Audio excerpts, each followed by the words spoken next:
বাংলাদেশের সাবেক প্রধানমন্ত্রী শেখ হাসিনার পতনের পর থেকে শুরু করে এখনো পর্যন্ত আমাদের ভারতের সঙ্গে বাংলাদেশের সম্পর্ক কিন্তু আগের মতো আর নেই, খুবই খারাপ হয়ে গিয়েছে।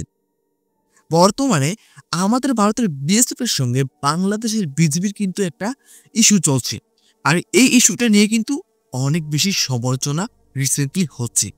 দোষটা আমাদের ভারতের বিএসএফ, তারা আন্তর্জাতিক আইন লঙ্ঘন করে কাঁটাতারে বেড়া দিতে চাচ্ছিল, আর অন্যদিকে বিএসএফ সেটা বাধা দিয়েছে। স্বাভাবিক বিষয়, আন্তর্জাতিক আইন না মানলে বাধা খেতেই হবে। তো যাই হোক, এখন মূল বিষয়ে আসি। রিসেন্টলি বিএসএফ এবং বিজিবির এই কর্মকাণ্ডকে কেন্দ্র করে আমাদের ভারতের সেনাপ্রধান বাংলাদেশের সাথে সম্পর্ক নিয়ে অনেক কিছুই বলেছেন। আর তিনি কি বলেছেন আর কেনই বা বলেছেন, সবকিছু আজকের ভিডিওতেই জানতে পারবেন। ইয়েস গাইস, আজকের ভিডিওটা কিন্তু খুবই ইন্টারেস্টিং এবং খুবই ইনফরমেটিভ হতে যাচ্ছে, কারণ আজকের সম্পূর্ণ ভিডিওটা দেখলে আপনারা আমাদের ভারতের সেনা প্রধান কি বললো এবং কেন বললো বাংলাদেশকে নিয়ে, বাংলাদেশের সাথে সম্পর্ককে নিয়ে সবকিছুই জানতে পারবেন। আর আজকে আমি যে ভিডিওটার উপর রিয়াক্ট করতে যাচ্ছি সেটা এটিএন নিউজ ইউটিউব চ্যানেল থেকে নেওয়া একটা ভিডিও। তাহলে কি চলুন আর বেশি কথা বাড়ছি না, আপনাদের সঙ্গে একসঙ্গে মিলে সম্পূর্ণ নিউজটাকে দেখে আসি। Let's start it. ছাত্র জনতার ৩৬ দিনের অভ্যুত্থানে ২০২৪ সালের ৫ আগস্ট বাংলাদেশে হয় ক্ষমতার পালাবদল। সরকার থেকে উৎখাত হন তৎকালীন প্রধানমন্ত্রী শেখ হাসিনা। এরপর থেকেই ভারতের সঙ্গে বাংলাদেশের সম্পর্কে টানাপোড়েন চলছে। সম্প্রতি সীমান্তে কাঁটাতারের বেড়া দেওয়াকে কেন্দ্র করে সেই উত্তেজনা আরও বেড়েছে। এমন পরিস্থিতিতে এবার ঢাকা দিল্লির সম্পর্ক নিয়ে মুখ খুলেছেন ভারতীয় সেনাপ্রধান লেফটেন্যান্ট জেনারেল উপেন্দ্র দ্বিবেদী। সেই সঙ্গে ৫ আগস্ট নিয়েও দিয়েছেন নতুন তথ্য। এসআই রাজের রিপোর্টে বিস্তারিত। নতুন বছরের শুরুতে দেশের প্রথম সারির একটি গণমাধ্যমের সাক্ষাৎকারে সেনাপ্রধান জেনারেল ওয়াকারুজ্জামান ভারতের সঙ্গে বাংলাদেশের কৌশলগত গুরুত্বের বিষয়ে মন্তব্য করেন। তিনি বলেন, ভারতের সঙ্গে দেওয়া নেওয়ার সম্পর্ক হতে হবে ন্যায্যতার ভিত্তিতে। ভারত আমাদের গুরুত্বপূর্ণ প্রতিবেশী। আমরা অনেক দিক থেকে ভারতের উপর নির্ভরশীল, আবার ভারতও আমাদের কাছ থেকে সুবিধা পাচ্ছে।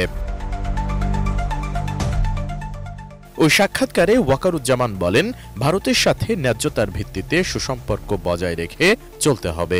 জনগণ যেন কোনোভাবেই মনে না করে ভারত বাংলাদেশের ওপর কর্তৃত্ব করছে বা এমন কিছু করছে যা আমাদের। এখানে কিন্তু অনেক কিছু বোঝার আছে, হ্যাঁ, অনেক কিছু শেখার আছে। বাংলাদেশের সেনাপ্রধান যে কথাটা বাংলাদেশের জনগণকে বোঝানোর চেষ্টা করেছেন এবং আমাদের ভারতের নেতাকর্মীদের, ভারত সরকারকেও বোঝানোর চেষ্টা করেছেন, সেটা হচ্ছে আমাদের ভারতের সাথে বাংলাদেশের যে সম্পর্কটা সেটা কিন্তু খুবই গভীর। আমাদের ভারত বাংলাদেশের উপর নির্ভরশীল এবং বাংলাদেশ আমাদের ভারতের উপর নির্ভরশীল।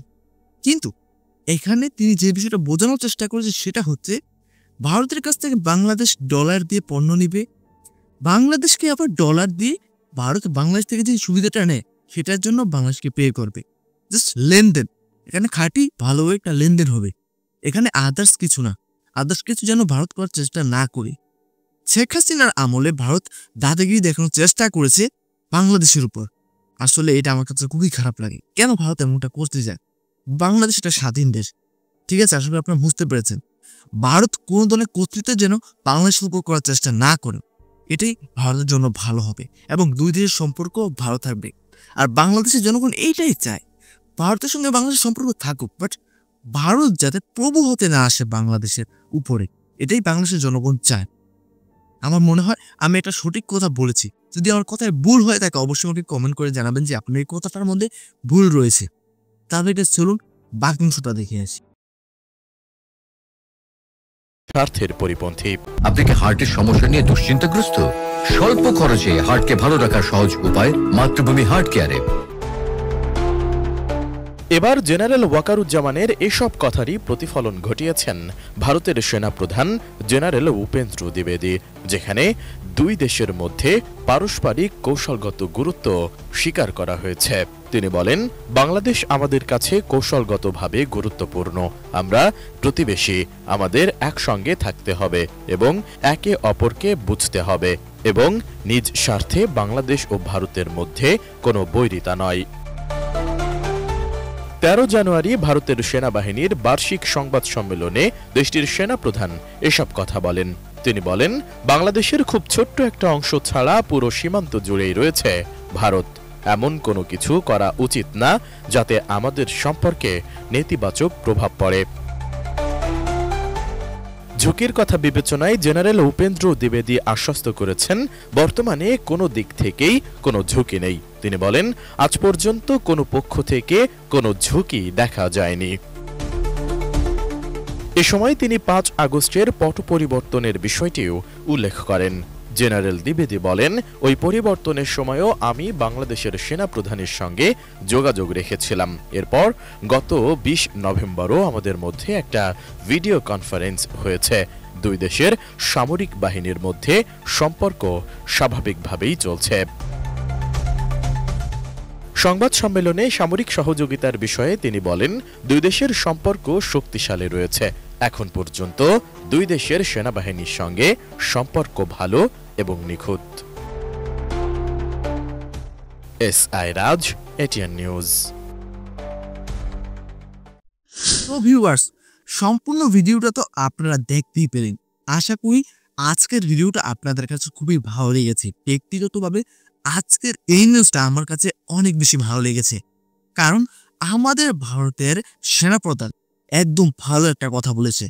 অন্যদিকে বাংলাদেশের সেনাপ্রধানও কিন্তু বেশ ভালো একটা কথা বলেছে। দেখো, শত্রুতা কখনো ভালো কিছু বয়াতে পারে না, শুধুমাত্র বিনষ্টই করতে পারবে। ঠিক আছে, ভালো কিছু বয়ে আনবে না। তাই আমার মতে মনে হয় এই শত্রুতা ভুলে গিয়ে বন্ধুত্ব করে অনেক বেশি ভালো। এমনটা নয় যে ভারত আগে বাংলাদেশের শত্রু ছিল, ভারত আগে বাংলাদেশের বন্ধু রাষ্ট্রের মতোই ছিল, বাট আমাদের ভারতের সরকারের কিছু ভুলের জন্য এবং মানুষের কিছু ভুলের জন্য বাংলাদেশ এখন ভারত বিরোধী হয়ে গিয়েছে। এতে আমাদের ভারতের জনগণ প্লাস ভারতের মন্ত্রী এবং ভারত সরকারের ভুল রয়েছে। আরেকটা বিষয় বলি, বিএসএফকে অবশ্যই অবশ্যই অবশ্যই আন্তর্জাতিক আইন মানতে হবে। আন্তর্জাতিক আইন যাতে লঙ্ঘন না করে, আন্তর্জাতিক আইন লঙ্ঘন করলে বাংলাদেশের বিজেপি কিন্তু আর বসে থাকবে না। আর এটা নিয়ে কিন্তু দুই দেশের মধ্যে আরেকটা সমস্যা হতে পারে। তাই আমার মনে হয় দুই দেশের বাইরের মধ্যে ভালো সম্পর্ক থাকুক, দুই দেশের মধ্যে ভালো সম্পর্ক থাকুক, তাহলে দুই দেশের জন্যই ভালো হবে।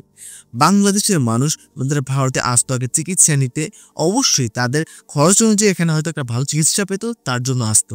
এতে বাংলাদেশিদেরও উপকার হতো। এবং আমাদের ভারত বিশেষভাবে বাংলাদেশের উপর অনেক দিক দিয়ে নির্ভর করে, আর এইটা কিন্তু আমাদের ভারতের নিরাপত্তাও অনেকটা বাড়িয়ে দেয়। বর্তমানে বাংলাদেশ এবং পাকিস্তান একসঙ্গে দুইটা দেশ কিন্তু বেশ ভালো সম্পর্কের মধ্যে আছেন, আর এতে কিন্তু আমাদের ভারতের অনেক ভয় রয়েছে। তো আগে কিন্তু এই ভয়টা থাকতো না। আমার মনে হয় বাংলাদেশ পাকিস্তানের সঙ্গে সম্পর্ক রাখুক, ভালো সম্পর্ক রাখুক, এতে করে বাংলাদেশের নিরাপত্তা জোরদার হবে এবং বাংলাদেশের সঙ্গে ভারতের সম্পর্ক ভালো হোক, এটা আমি চাই। এতে করে বাংলাদেশের নিরাপত্তা আরো বেশি বেড়ে যাবে। কারণ ভারতের সঙ্গে পাকিস্তানের সম্পর্ক খারাপ হতে পারে, কিন্তু বাংলাদেশ নিরপেক্ষ থাকবে। বাংলাদেশের সঙ্গে পাকিস্তানেরও ভালো থাকবে, বাংলাদেশের সঙ্গে ভারতেরও ভালো থাকবে। এটাই মনে হয় বাংলাদেশের জন্য ভালো হবে। আর বাংলাদেশ কখনো উস্কানিমূলকভাবে কারোর সঙ্গে সমস্যায় যায় না, আর এই বিষয়টা আমার কাছে খুবই ভালো লাগে। এই জন্য আমি প্রতিটা ভিডিওতে বলি, বাংলাদেশ কখনো কোনো সঙ্গে সমস্যা চায় না। আশা করি আপনারা বুঝতে পেরেছে। আর লাস্ট একটা কথা বলে দিচ্ছি, সেটা হচ্ছে আন্তর্জাতিক আইন কেউ লঙ্ঘন করবেন না। আন্তর্জাতিক আইন আমাদের বিএসএফ কেন লঙ্ঘন করতে চাচ্ছে আমি জানি না। আর রিসেন্টলি এই আন্তর্জাতিক আইন না মানার ফলে কিন্তু দুই দেশের মধ্যে একটা ইস্যু তৈরি হয়ে গিয়েছে। এটা খুব দ্রুত যাতে বন্ধ হয়, এটা আমি প্রত্যাশা করি। তো আজকের ভিডিওটা কেমন লেগেছে অবশ্যই কমেন্ট করে জানাবেন। ভালো লাগলে আপনারা চাইলে আমার চ্যানেলটাকে সাবস্ক্রাইব করতে পারেন, ভিডিওতে লাইক করতে পারেন, কমেন্ট করে আপনার মূল্যবান মতামত জানাতে পারেন। তাহলে আজকে এখানে বিদায় নিচ্ছি, দেখা হবে পরবর্তী একটা ভিডিওতে। ততক্ষণ পর্যন্ত সকলে ভালো থাকবেন, সুস্থ থাকবেন। Tata, bye bye.